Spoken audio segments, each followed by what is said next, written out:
quiet farmlands of Adams, Tennessee, the year before, the Bell family lived a peaceful life. That was until 1817 when strange animals began showing up on their property. They described seeing creatures with red, glowing eyes that would run off whenever they tried to approach them. At first, they thought nothing of it, but soon strange things started happening around the farmhouse. One night, John Bell was awoken to what sounded like loud knocking, coming from within the walls of their cabin. At first, he assumed it was the wind, but as the weeks went on, the knocking grew louder and more frequent. Then one night, as John was sitting in his room, the knocking suddenly stopped, and in the silence that followed, he heard a voice that seemed to come from everywhere and nowhere at once. It said, "Beware, for I am the Bell Witch and I have come for you." At first, the family tried to ignore it, but the witch made her presence known throughout the house. At night, she would whisper in the darkness, singing hymns in a chilling voice. Sometimes she would hold entire conversations with visitors, talking to them about their lives and even predicting future events. But she also had a cruel sense of humor. She would hide combs and brushes, then loudly berate Betsy for being an idle girl when she couldn't find them.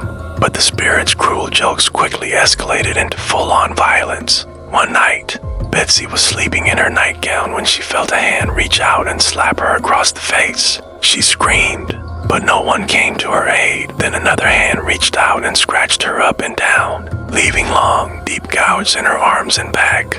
And when she finally got home, a third hand reached out and pulled her off her bed, tossing her violently to the floor. The next day, Betsy told her father what had happened, but he didn't believe her. That was until the witch revealed herself to him, scratching up his face, knocking him down, and laughing maniacally. From that day forward, John Bell and his family were tormented day and night by unseen hands, shaking their beds, throwing objects about the room, and even dragging people outside in the middle of the night to show them the horrible creatures with glowing red eyes that roamed the property. To make matters worse, the witch delighted in bringing other spirits with her, whispering to John Bell one night, "You may think you are only dealing with me, but there are others here too that will soon be let loose." As the haunting grew worse, people began to flee the Bell farm in terror. Even General Andrew Jackson, who would later become president, came to visit, but he only lasted one night. He claimed he heard the witch laughing in his ear as he slept, and he ran away,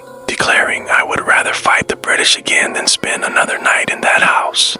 For 3 years of relentless torment, John Bell died in 1820. Many believe he was poisoned by the witch herself, and his grave is marked with a large black rock monolith that reads, "The Bell Witch still haunts this place." To this day, locals claim the Bell Witch cave near the old property is still cursed.